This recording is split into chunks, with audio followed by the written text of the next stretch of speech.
but I just don't think this is enough to get people really interested in the competitive scene for Darwin Project. I don't think it's a good move. I could be wrong. You could be like, oh my god, but look how cool it looks. And I don't think that's how competitive players look at it. I think they look at it like we're gonna spend 8 weeks of our lives dedicating the weekends or whatever it ends up being every week for 8 weeks straight so that we can get $10 worth of in-game currency that's only good on the store for something that they probably already have. You know, it's not enough. Howdy doody everyone, welcome back to the channel. I fully expect to get interrupted at some point during this video, so cuts and all that stuff are sure to happen. What we got to talk about today is the Darwin Project has decided to come out with a new update from Scavenger Studios, this time talking about a competitive roadmap instead of a content roadmap. This is great news for the competitive scene of the Darwin Project. If you ever wanted to get really good at it, or if you just didn't think there was any point, it seems like there's something going on here. Just a little preview. I don't think it's quite enough, but we'll get into why I think that here in a moment. But let's get into the content. Alright, so here we are on the Darwin Project website. If you don't know, it's play-darwinproject.com. You can come here every time there's an update or any big news that's happening with Darwin Project. This is the place to go check it out. If you scroll down a little bit, you can see their news section, and then this is, this is where I got the roadmap from. This is where the Game Changers Battle Pass is, all that stuff. Now we're looking at competitive season 1 is out now. This came out yesterday, March 4th. I was at work, so this is why it's late. But dear Darwin Project community, as mentioned in our last patch note available here, we know that many of you are patiently waiting to see the addition of stats tracking as an incentive to play competitively. This is currently scheduled for this summer. To explain why stats tracking will not be available until this summer, here's this paragraph. And this paragraph is taken from the last video, so I'm not going to include that here. If you want to know why the reason is, it's basically because they added so many new things to the game that the stat tracking wasn't up to par, and they didn't want to release something that was broken, so they'd rather focus on the content than the stats, and they'll bring the stats later. So what do we plan to do until then? We want to work with several communities on each platform, PC, Xbox, and PS4, to build a full competitive path during what we've called the first season of the Darwin Project. Simultaneously with the Battle Pass, Game Changers, qualifiers organized and handled by different communities will take place. By the end of the Battle Pass, 20 players from each region on each platform will face each other in an official online event that they will organize and manage. We are pleased to announce the final championship. What they're calling it. It's the final, but it's season 1. It's a weird, maybe it's keeping up with the lore. I don't know. What it will look like. Okay, so this is where things start to get a little complicated. I had to read this several times over to really understand it. I think I've got a good grasp on it now, so I'm making the video. Players in each region on each platform will be able to register for qualifiers taking place every 2 weeks, organized and managed by different fan communities that we've selected. The top five of each qualifier will be invited to participate in the final championship by the end of the season. In order to ensure that all qualifiers are fair and share equal chances to qualify for the season final, we worked with competitive players to optimize the format. Players will be able to register using a form and then seeded following their registration orders. 3 matches will follow, and depending on those results, the seed will evolve, mixing players together.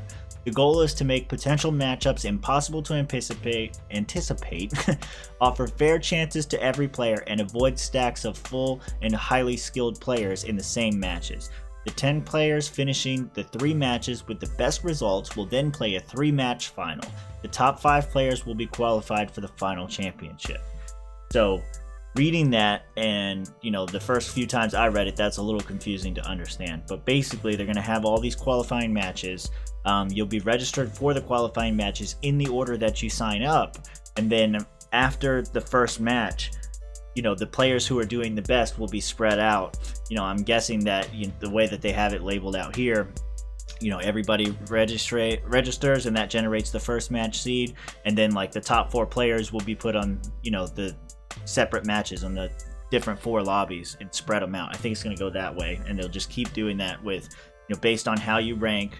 You'll get spread out there, and then you'll match again, and then you'll reseed again based on your score, just to keep the really great players separated from each other so that you have a better chance at fighting them instead of having to fight multiple really good players.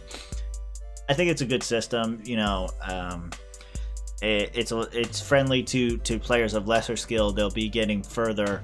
I think it might, if you have a player like Casper or 2 or any of these, even Primal Cinder, any of these bigger names that have just been dominating these lobbies, they're still going to dominate the lobbies, and getting rid of that harder competition is just going to make it easier for them to make it to the finals. But I mean, it's fair for everybody. I mean, you're going to have to fight them eventually, and if they're better than you, then they just are. So, what are you going to do?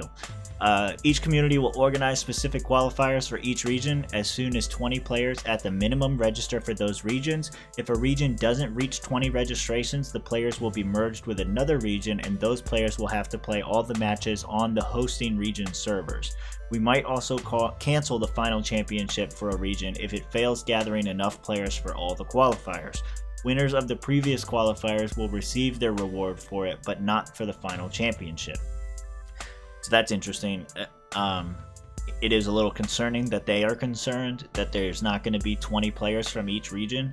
But, if anyone's being honest and you look at the trend of players, it's kind of floating around 500 or 600 right now. When I started playing, it was around 1,000, and it's been much higher in the past. So hopefully this is something that will help revitalize the game. We'll see. Final championship. We've decided to bring the competitive Darwin project a new format for the final championship, the double elimination. We felt that the players who reach this part of the competition will be considered the top competitive players, and the double elimination format would fit well to give them additional chances for a comeback. The top 5 for each 4 qualifiers will be mixed into 2 groups. Each group will play 1 match. Depending on their results, players will continue into the winner bracket and go on to the loser bracket until the grand final. The grand final will consist of 3 matches.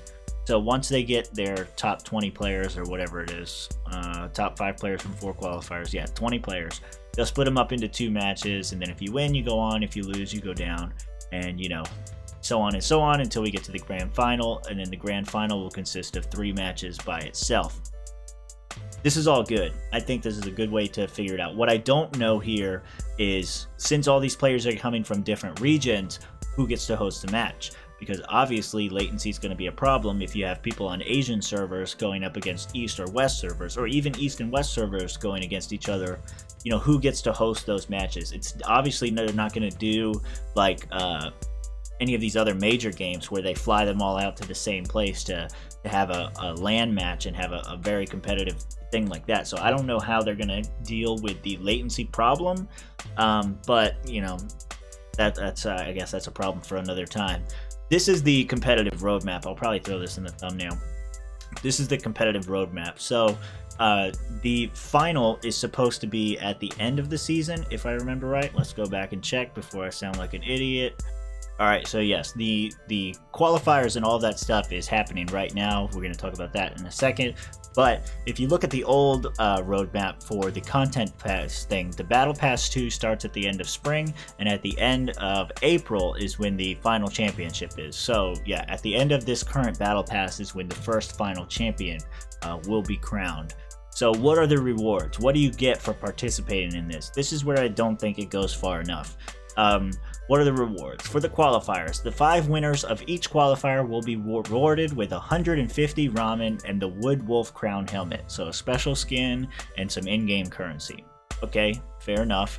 For the final championship, the 9 finalists will be rewarded with 200 ramen and the Almost Champion set with the old top 100 silver helmet and armor. They will get the Silver Hawk armor and helmet instead, they'll get the Silver Hawk armor and helmet instead, and they will keep them forever as the reward for the first competitive season. Finally, the winner, this is the winner of the grand final. The winner will get 950 ramen, enough to purchase the future Battle Pass on Darwin project, and the champion set, without the old top 100 gold helmet and armor. This player will get the Golden Eagle armor and helmet instead, and he will keep it forever as the reward for winning the first competitive season. First, I just thought it was funny that they assumed it was a guy, but whatever. And So you're gonna get a free battle pass is what you're gonna get this here. You're gonna get this golden helmet, golden wings, you're the grand champ, all that stuff. Here's your 950 ramen. Is this enough to inspire competitive players to participate? I will submit to you that no, it's not. Like, there has to be some kind of monetary game. Like the 950 ramen, you're basically saying that you're gonna go through this. How many weeks of this is there? Like there's 1, 2, 3, 4, 5, 6, 7, 8 weeks of this, 2 months of this stuff for what? For $10? Because that's how much 950 ramen costs $10. And it's worse than getting $10 because it's $10 that you can only use in game. And if you're this dedicated to Darwin Project and competing at this high a level, you probably already have the battle pass. And there's already enough ramen in the battle pass to buy the next battle pass. So you're just giving more in-game stuff. It's cool that you get the unique skins and all of that kind of stuff, and that part's fine. But I just don't think this is enough to get people really interested in the competitive scene for Darwin Project. I don't think it's a good move. I could be wrong. You could be like, oh my god, but look how cool it looks. And I don't think that's how competitive players look at it. I think they look at it like we're gonna spend 8 weeks of our lives dedicating the weekends or whatever it ends up being every week for 8 weeks straight so that we can get $10 worth of in-game currency that's only good on the store for something that they probably already have. You know, it's not enough. Like, and I don't know what would be enough. Like, do you give like maybe $1,000? You know, it sounds like a lot, but it's worth it. At least you're getting like $100 a week for making it, and then at the end you get the 1,000, and if you don't, you get nothing. But at least then there's something. But then, you know, there's the other problem too, is like who gets to host it? Who gets to host that final match? That could really change the outcome of the thing. And if you're gonna fly everybody out, that's gonna cost a lot more than $1,000. And I don't know. I think it's rushed. I think it's coming out way too early. Hold on a second. The cat was clawing on its scratching post, and it was really frustrating me because I was trying to talk. But anyway, we're here. Okay. Yeah, I don't think it's enough. I think it's rushed. I think that this is something that they're trying to do because the player base is dwindling and they don't know how to fix it, and they're hoping that this will do it. People want the competitive scene, I understand, but if you're not making the rewards worth it, then I just don't see how people are going to be able to do it. Are they just not making enough money from the battle pass and all of that to warrant a higher reward pool? Is there, like, I don't know what it is, but giving away $10 of in-game currency is just not enough, if you ask me. But hey, maybe I'm wrong. Maybe you think this is great. How do you participate? That's what you want to know, right? So we will share on our social networks and Discord the form to register for each qualifier. All players are eligible to participate, but will need to join the specific community Discord organizing event to get the latest news and updates, the rule set, and participate. All communication regarding the organization of each qualifier will be managed solely by the community organizing it. So they're not even handling the qualifiers, they're just going to handle the final match. I guess that's fine. I mean, they've picked out these places. I've been a part of the Darwin Project League and all that stuff on Discord for a while now. I have no reason to think that those guys are going to do anything shady. You know, it's a lot of names that I've mentioned and you probably recognize that are a part of that. And so, you know, I don't have any problem with it. Are not eligible to participate, players who are banned, all that kind of stuff. You can't use Smurf accounts, you know, basic stuff like that. But basically, to join, just join the Darwin Project Pro League if you're on Steam. You can get, I'll probably put a link or something in the description for you, but here it is right here. Join this community Discord server. For PlayStation and Xbox One players, your qualifiers will start next week. We will share registration link. We will share the registration link and the community involved as soon as we can. In the meantime, stay tuned. Why don't you know who it is yet? Like, you should be able to join now. That's a little concerning. Have they not picked someone? Do they not know? Console players, I don't know what to tell you, but you know, the Steam community has been around for a long time. They're good people. Go ahead and check them out. We hope you enjoy these steps towards the next the competitive community of the arena, and we'll be happy to participate in the first season of Darwin Project. Register and spread the word. May the best inmate survive to fight another day. Signed off, Scavenger Studios team. So yeah, I like that they're doing something. I just don't think it's enough. I don't think that the reward is there. I don't think that competitive players are going to look at this and be like, oh my god, I have to grind Darwin Project now so I can earn that $10 in-game currency after 8 weeks of struggle. It just doesn't sound appealing to me, you know. I don't know. I like the game. I want the game to do well, but I'm not going to lie to you and tell you that I think that this is super inspiring. When I first heard about this, I said, shit, you know, I was like really upset. I said, damn it, like, I have plans this weekend, and they usually do them on the weekends. This first qualifier is on Saturday, and I have plans on Saturday. But then after looking at it, it's like, okay, am I realistically going to win?